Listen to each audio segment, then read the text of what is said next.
नमस्कार भक्तों, आपका स्वागत है धार्मिक यादें चैनल पर।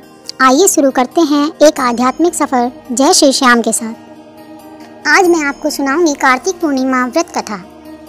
कार्तिक महीने के शुक्ल पक्ष की पूर्णिमा को कार्तिक पूर्णिमा के नाम से जाना जाता है। पुराणों के अनुसार इस दिन भगवान शिव ने त्रिपुरासुर नाम के राक्षस का वध किया था। इस वजह से इसे कार्तिक त्रिपुरी पूर्णिमा या गंगा स्नान के नाम से भी जाना जाता है। ऐसा माना जाता है इस दिन गंगा में स्नान करने से भी पूरे वर्ष स्नान करने का फल मिलता है। इस दिन भगवान विष्णु ने प्रलय काल में वेदों की रक्षा के लिए तथा सृष्टि को बचाने के लिए मत्स्य अवतार धारण किया था। इस साल 27 नवंबर को कार्तिक पूर्णिमा है। हिंदू धर्म में कार्तिक पूर्णिमा का विशेष महत्व है। इस दिन देव दीपावली भी मनाई जाती है। इस दिन गंगा स्नान, दीपदान और हवन करने से सभी पापों का नाश होता है और इसके साथ ही अन्न, धन एवं वस्त्र का दान करने से कई गुना लाभ मिलता है। शास्त्रों के अनुसार कार्तिक पूर्णिमा के दिन गंगा, यमुना, गोदावरी, नर्मदा, गंडक, कुरुक्षेत्र, अयोध्या में स्नान करने से पुण्य की प्राप्ति होती है। तो चलिए आपको बताते हैं हम कार्तिक पूर्णिमा की पौराणिक कथा। पौराणिक कथाओं के अनुसार दैत्य तारकासुर के 3 पुत्र थे। पहला तारकाक्ष, दूसरा कमलाक्ष और तीसरा विद्युन्माली। जब भगवान शिव के पुत्र कार्तिकेय ने तारकासुर का वध कर दिया तो उसके पुत्रों को बहुत दुख हुआ और वो देवताओं से बदला लेने के लिए ब्रह्मा जी की घोर तपस्या करने लगे। तपस्या से खुश होकर ब्रह्मा जी प्रकट हुए तो असुरों ने उनसे अमर होने का एक वरदान मांगा, लेकिन ब्रह्मा जी ने उन्हें इसके अलावा कोई दूसरा वरदान मांगने के लिए कहा। तब उन तीनों ने ब्रह्मा जी से कहा कि आप हमारे लिए 3 नगरों का निर्माण करवाएं। हम इन नगरों में बैठकर सारी पृथ्वी पर आकाश मार्ग से घूमते रहेंगे। 1000 साल बाद हम एक जगह मिलें।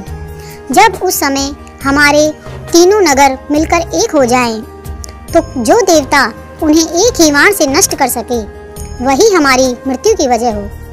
ब्रह्मा जी ने उन्हें यह वरदान दे दिया।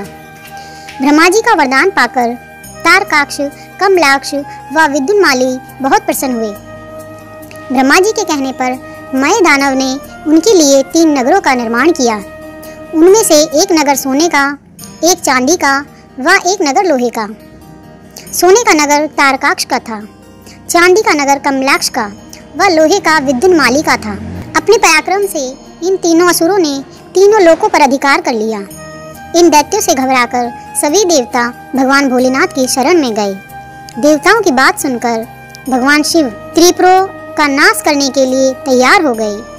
इसके बाद विश्वकर्मा ने भगवान शिव के लिए एक दिव्य रथ का निर्माण किया। चंद्रमा व सूर्य उस रथ के पहिए बने। इंद्र, वरुण, यम और कुबेर उस रथ के घोड़े बने। हिमालय धनुष बने और शेषनाग प्रत्यंचा बने। स्वयं भगवान विष्णु वाण तथा अग्निदेव उसकी नोक बने। उस दिव्य रथ पर सवार होकर जब भगवान शिव त्रिपुरों का नाश करने के लिए चले तो दैत्यों में हाहाकार मच गया। दैत्यों व देवताओं में भयंकर युद्ध छिड़ गया और जैसे ही त्रिपुर एक सीध में आए, भगवान शिव ने दिव्य बाण चलाकर उनका वध कर दिया। त्रिपुरों का नाश होते ही सभी देवता भगवान शिव की जय जयकार करने लगे। त्रिपुरों का अंत करने के लिए ही भगवान शिव को त्रिपुरारी भी कहते हैं।